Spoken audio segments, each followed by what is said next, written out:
The beginning of January is always a busy time for New Japan Pro Wrestling, and this year it was no different. On January 4th, the company produced Wrestle Kingdom 13, and it was an excellent show from top to bottom. The next night on the 5th, we got New Year's Dash at Korakuen Hall, where new storylines and title challengers were created. But it was on January 7th at the post-Wrestle Kingdom press conference that stole all the headlines.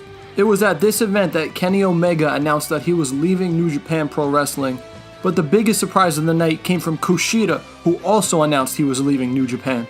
KUSHIDA spent nearly 10 years with the company, and he's not a guy that anyone ever really thought would leave. But he made it official after wrestling Tanahashi in his farewell match late in January, and Dave Meltzer and various other news outlets are reporting that he's headed to NXT in the near future. Now, we've seen other New Japan stars make their way to WWE and NXT, but how is KUSHIDA gonna fare when he gets there?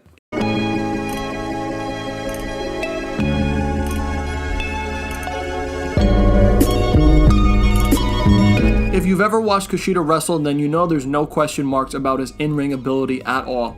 Personally, I think he's one of the best wrestlers in the world, and I think that's because of his versatility in the ring. When it comes to him, he's excellent at high flying, submission, mat wrestling, striking, anything in the ring, you name it, he's proficient at it, and he's gonna fit right in with the rest of the NXT roster. Could you imagine the match that KUSHIDA and Johnny Gargano could have? I also really enjoy his gimmick as well. I think the Back to the Future gimmick will definitely be over in NXT and potentially on the main roster as well. And I think that it stands out and is unique enough that fans are going to get behind and fully enjoy. The only disclaimer is that we don't even know if WWE is going to allow him to keep this gimmick when he comes to NXT, but assuming he does, I do think it's going to be a huge hit. It should be noted that Triple H is also reportedly a huge fan of his, and that could definitely go a long way not only in NXT, but also when it comes time for him to hit the main roster. And in knowing that, I fully expect him to be featured prominently in NXT, and I also think the fans are all going to know who he is and appreciate him.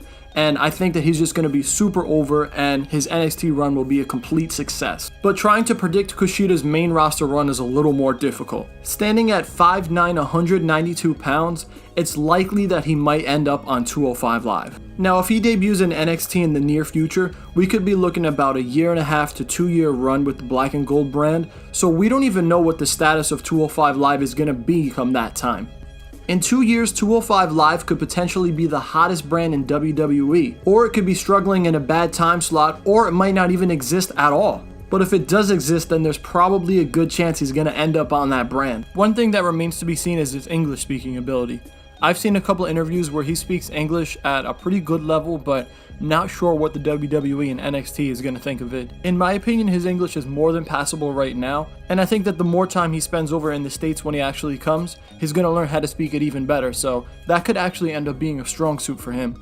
But you really never know with the WWE. A lot of fans today can get past the fact that guys might not be able to speak English, but we've also seen examples where with Asuka it hasn't hurt her, but with Nakamura it probably has. And when you look at those two, they both have incredible charisma that just jumps out of the room, and KUSHIDA, even though he's great, doesn't really have that same vibe. But with big changes on the horizon for WWE and SmackDown heading to Fox next year, it's hard to predict what the state of WWE is going to be like 2 years from now. For all we know, Vince might even step down by then and Triple H could be running the company. We just don't know. But in my opinion, KUSHIDA's wrestling is so outstanding that I think he could break out on 205 Live or on Raw or SmackDown and stand out even if there is a crowded roster. I see him holding one of the top titles in NXT for sure, and definitely the Cruiserweight Championship, and probably one of the mid-card titles as well if he goes to that side of the main roster. But for now, I expect him to have a highly successful NXT run, and just know that when the Time Splitter makes his debut,